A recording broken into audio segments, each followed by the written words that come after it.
Assalamualaikum warahmatullahi wabarakatuh. Halo teman-teman semuanya, perkenalkan nama saya Nandita Muhammad Rizal. Saya dari program studi manajemen Fakultas Ekonomi dan Bisnis Universitas Hairun Kota Ternate. Dengan nomor NPM saya 020424111137.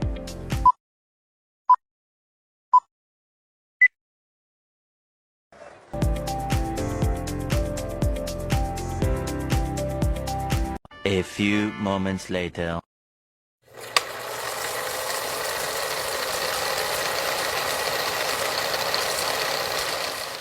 Baik teman-teman sekalian, jadi saya di sini akan memberikan sedikit pemahaman saya tentang bentuk-bentuk laporan laba rugi dari ketiga perusahaan. Yang pertama perusahaan jasa, yang kedua perusahaan dagang, dan yang ketiga perusahaan manufaktur. Dan apa saja sih persamaan dan perbedaannya? Oke, langsung saja ke pembahasannya. Untuk laporan laba rugi adalah laporan keuangan yang menunjukkan kinerja keuangan selama periode tertentu dengan menampilkan pendapatan, beban, dan laba atau rugi. Yang pertama untuk perusahaan jasa ada dua ciri utama. Yang pertama tidak memiliki persediaan barang. Yang kedua pendapatan berasal dari pemberian layanan.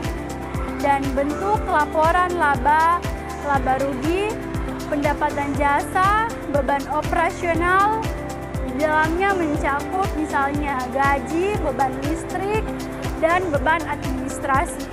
Yang ketiga, laba atau rugi bersih. Ini pendapatan jasa dikurangi biaya operasional.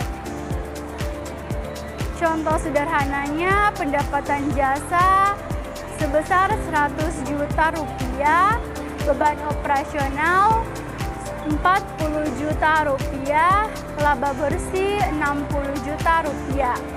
Yang kedua, perusahaan dagang memiliki ciri utama menjual barang dagangan, memiliki akun harga produk penjualan atau HPP. Bentuk laporan laba rugi, yang pertama pendapatan penjualan, yang kedua harga pokok penjualan atau HPP.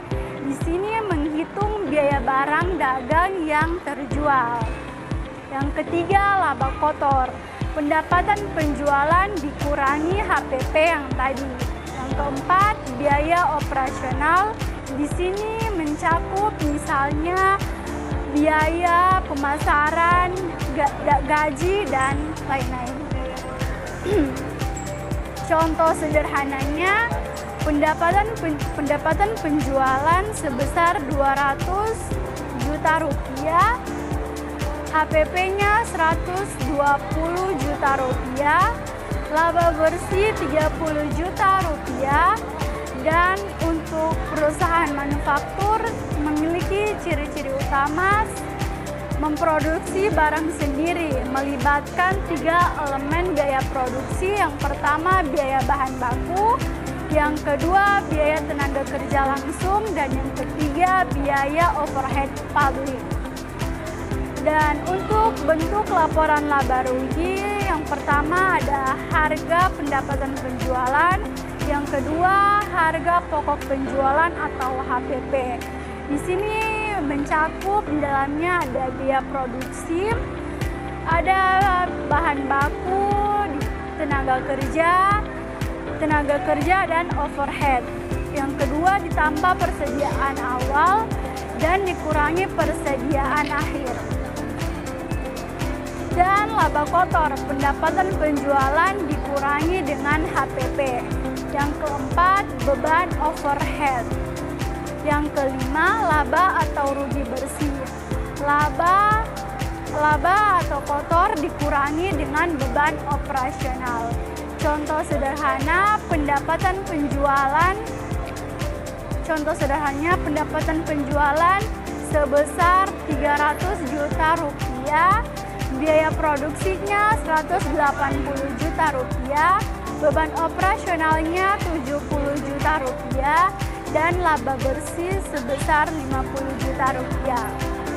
Persamaan dari ketiga perusahaan ini, yang pertama sama-sama memiliki tujuan yang sama, mengatur kinerja keuangan selama periode tertentu, dan struktur dasar yang sama-sama menyajikan pendapatan, beban, dan laba atau rugi yang bersih.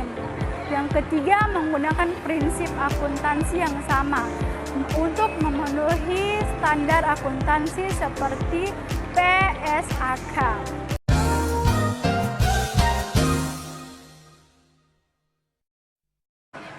Untuk perbedaan dari ketiga perusahaan ini, yang pertama ada di kompleksitas.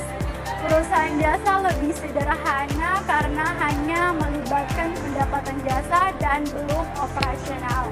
Dan yang kedua, perusahaan dagang melibatkan HPP.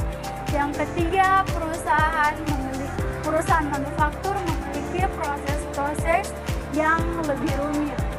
Yang kedua, akun yang digunakan memiliki jasa tidak ada HPP, dagang ada HPP dan persediaan barang. Manufaktur ada rincian dan ada rincian biaya produksi yang mencakup bahan baku, tenaga kerja, dan overhead. Yang ketiga, sumber pendapatan.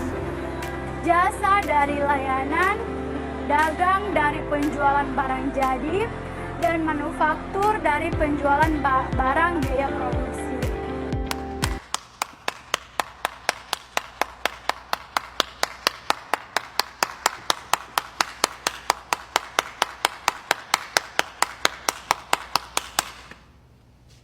Itu saja pemahaman saya yang bisa saya bahas dalam materi kali ini tentang bentuk-bentuk laporan laba rugi dari ketiga perusahaan jasa, perusahaan dagang, dan perusahaan manufaktur.